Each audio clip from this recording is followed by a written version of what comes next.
What you trying to do? You watching me stream? Heard this beat drop? Guess I got a new theme. Reactions on the channel. You trying to see gaming? They call me J Jackson, but I ain't even famous. Not watching JC is kinda sorry. Only the best from Jose Calamari.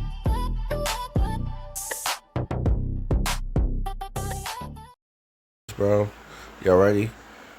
What's up, y'all? I'm JC, and you're watching Jose Calamari, bro. Welcome back to another video on the channel, man. This video is about to do something to y'all because it did something to me, bro. And if y'all have a heart in y'all body, y'all would feel something to this video. So, this video, y'all, I found a while ago. Like, this was a long time ago when I found this video on TikTok, because what happened was I was looking for creepy stories to read or like listen to it. I was going through my creepy phase. I have a creepy phase, whereas I like to listen to ghost stories on like while I'm working or like while I'm on my way to work, whatever reason. And I pretty much found this chick. She wound up having a viral post on TikTok. And after she had this viral post on TikTok, she posted another one. And this came in a contemplation video. And I listened to this story. And it just like got ingrained in my brain. I couldn't get it out. And like I was like, if I ever find this story again, I'm going to react to it on YouTube and let y'all hear it. Because it just got locked in my brain. And it made me cry, and I was just like, damn, that's crazy.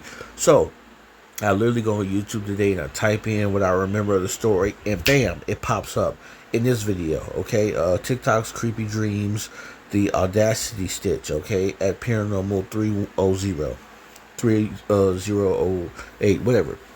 Y'all see it right there, bro. So, the whole thing is, this girl Audacity on TikTok said, tell me the weirdest dream you had that you don't think was a dream at all. That's the name of this whole thing. And this woman is about to come on here and tell the craziest story. And I want y'all to lock in on this shit. You know what I'm saying? And, of course, it's a reaction video. I'll be pausing it and I'll be saying my piece, but just please, y'all, bear with me. This story's crazy. Without further ado, let's get into this thing. The weirdest dream you've had that you don't actually think was a dream at all? This dream happened back in 2015, but I need to preface it a little bit. When I was 19 years old, I was offered to actually study theater in Japan. But unfortunately, it fell through because my mother was unemployed and she would not sign off. And she said, who is going to pay the bills in the house? Who's going to take care of the things in the house? And so it fell on me. Okay. So I never got that opportunity. Damn. That being said, now we're back to 2015. My husband is out at work and I have just finished cleaning and I decided to lay down, take a little nap. And so I close my eyes, and the next thing I know, I'm opening my eyes, and I'm in blackness. Complete blackness, but there's stars all around. And I look, and I'm like, have I, because it feels real, but I'm in blackness with stars. And suddenly I hear this voice that... Did y'all ever been like that? Y'all ever been in a dream that feels so very real? Like, very real? I have those all the time. I'm talking about, it could be anything. Y'all ever had a dream where y'all like won $1 million and y'all living out y'all fantasies and y'all buying y'all favorite stuff and y'all being a millionaire, and then y'all wake up and like, oh man, I gotta go to school, I gotta go to work. That happened to me, bro. I swear it was so real. One time I won like millions of dollars. I had so much. I was like, oh, I had that wish list. I had everything I wanted on my wish list on Amazon. I had everything. You know what I'm saying? I was living the good life, and I woke up, bro, and I was like, oh shit, I'm actually a broke nigga. Bro, y'all gonna laugh at that, but that shit wasn't funny when I woke up. I was really hurt because it felt real. It be like that, bro. I'm gonna let the story continue. Comes out of nowhere, and it's so like, because it feels real, but I'm in blackness with stars. And suddenly I hear this voice that comes out of nowhere, and it says, I waited for you. I waited a long time, and you never came. The life we could have had. And it was like I suddenly wound up, and I was 19, walking down the streets of Japan, and I had a little map, and I'm looking around, and I see this young guy coming because I'm seeing different people, and this young guy, and he's dressed in all black, and I look and I kind of like jump in front of him, and I'm like, Sumimasen, Sumimasen, and I'm trying to point to the map, and he looks at me like, and he's like, Right. and so he starts showing me like where to go. And think of it this way, like movie cutscenes.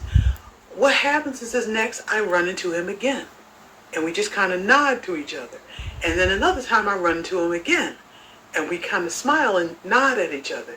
And then by the fourth time, I run into him and he kind of stands in front of me and he looks and he goes, and he's nervous and he goes, you, me, eat?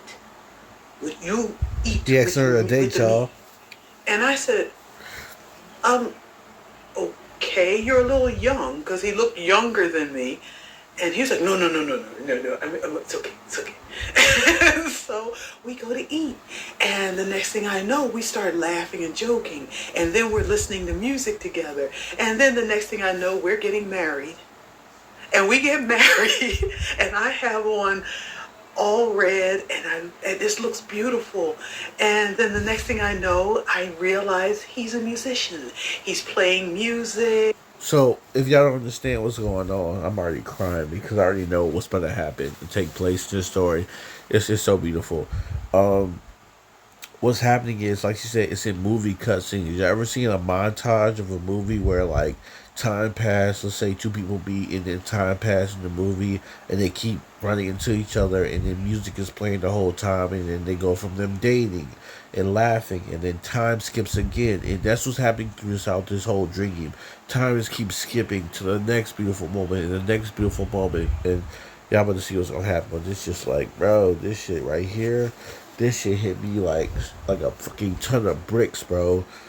And we get married, and I have on all red, and this looks beautiful. Look at I just want you to, I'm sorry, I keep pausing. Look at the joy in her face.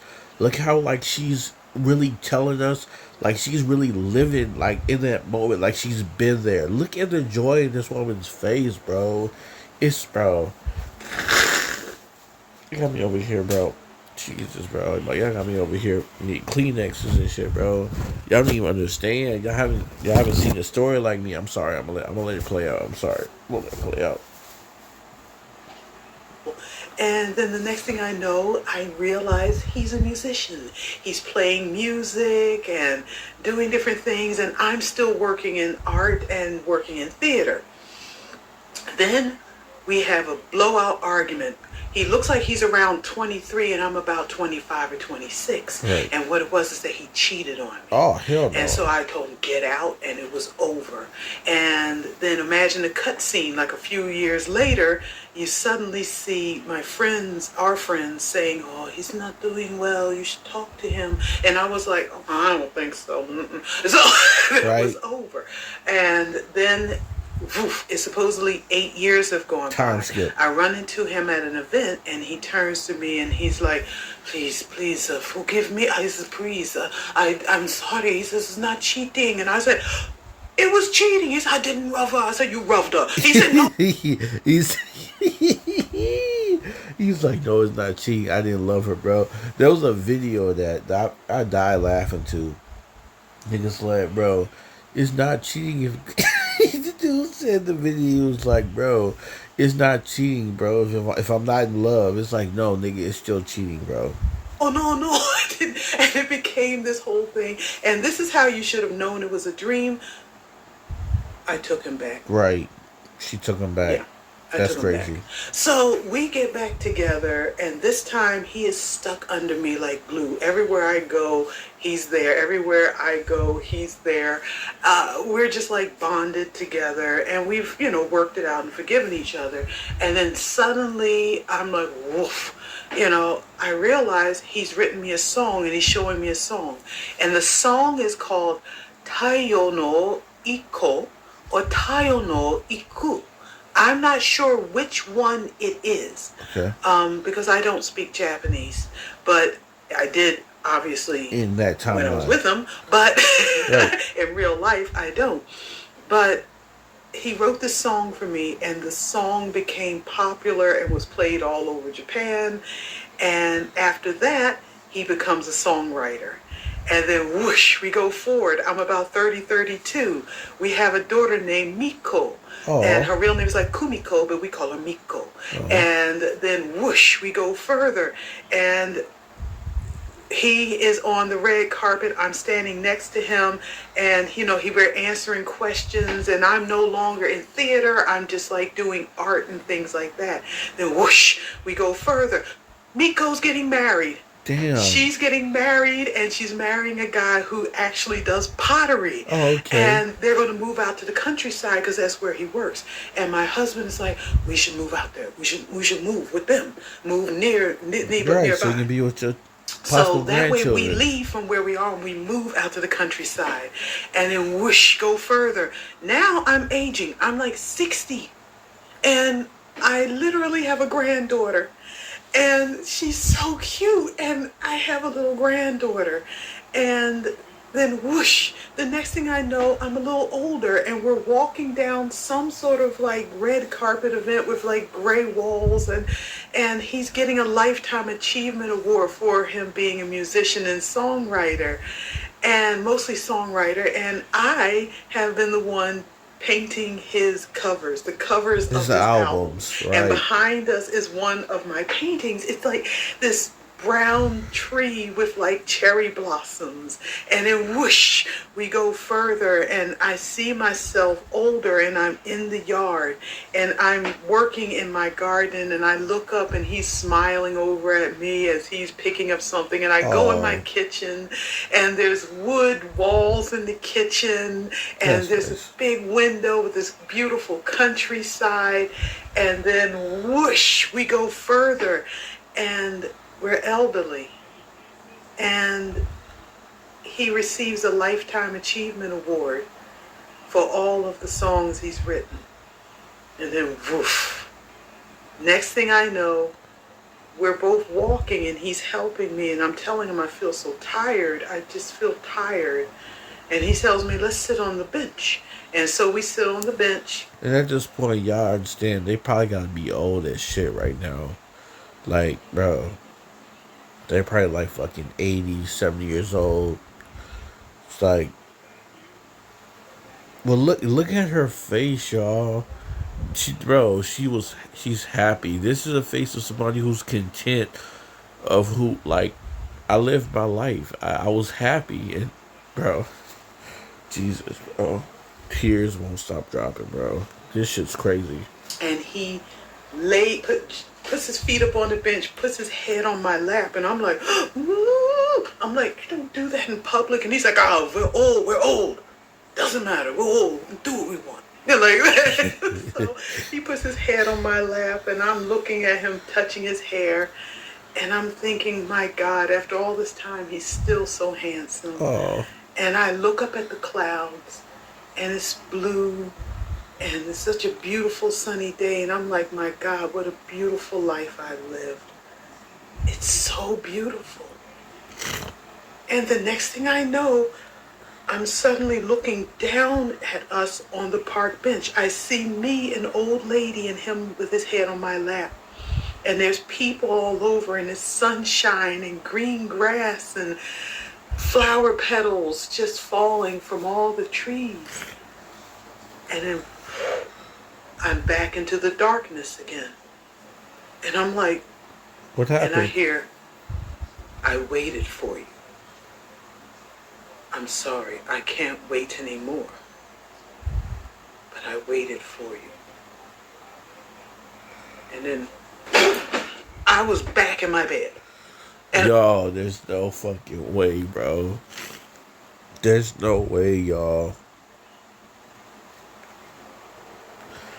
She literally, I don't know what to even call this, y'all. She's back in her bed and it's a fucking dream. But it's like, at the same time, what if she dreamed of what could have happened? Because she said when she was young, her mom couldn't afford for her to go to Japan. What if she went out there, y'all, and she was supposed to meet this dude, and that was supposed to be her life, and she had a dream like what her life could have been if things were different. And it felt so real because that is an alternate timeline. Did you hear her in the beginning when she said she went to darkness and she heard the voice said, "I waited for you." And then it came back at the end. I was just like, "I waited for you." The dude, he was saying it. "I waited for you.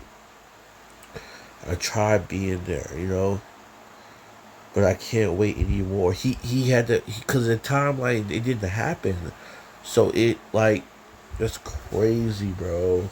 To hear those words in complete darkness and stars, bro. This has to be a movie.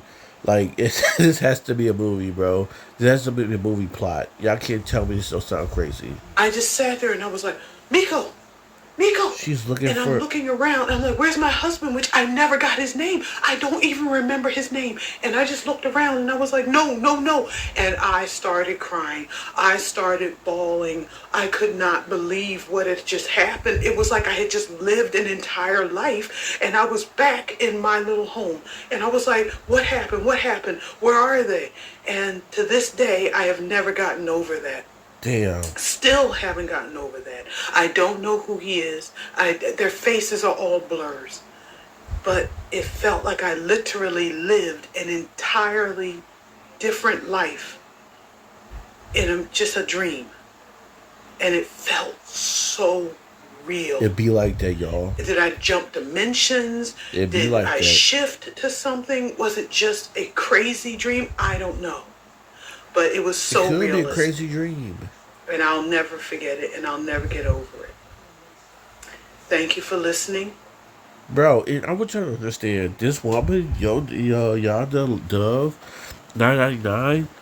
I don't think she was even coming on TikTok for like clout or trying to like get famous. If she did get famous from this, like golly, like she deserved it. If this is all fake and she made this shit up for a book or a movie plot, you deserve an Oscar. This shit is amazing. But I'm just like, bro, this is like the most regular ass woman just trying to tell like a dream she had on TikTok. And it's like this shit hit like a ton of bricks. Like just imagine going to sleep and dreaming about one situation that you could have done in your life that would change your whole life and live an entire different lifestyle. And bro, she woke up crying tears, even though in the real world she was already married and she was living I guess she said her life wasn't happy as it is. I don't know, but she still lived a okay enough life, bro. But she like literally lost her husband and her child that never existed in a different world, and I don't ever want to wake up and go through no shit like this, bro. Like I don't know. Like I had dreams, bro. Whereas I was a millionaire and I felt depressed because I didn't have the money. Just like, but this is crazy. This is crazy. But yeah. That's the end of the video, bro. I hope y'all guys enjoy. Y'all let me know in the comment section below. What do y'all think about this? Y'all think this story is made up? You think she did this for views, to get famous? You think this is real? You think it was just a crazy dream? Did you think that she just saw what her life would have been like if she actually went to Japan when she was younger? What do y'all think about this story, bro? And if there's more stories like this, y'all want me to react to those, if y'all have a link to them and everything, let me know in the comment section below, bro. I'm saying, until next time, guys, I'm JC. What's Jose Calamari? Later, people.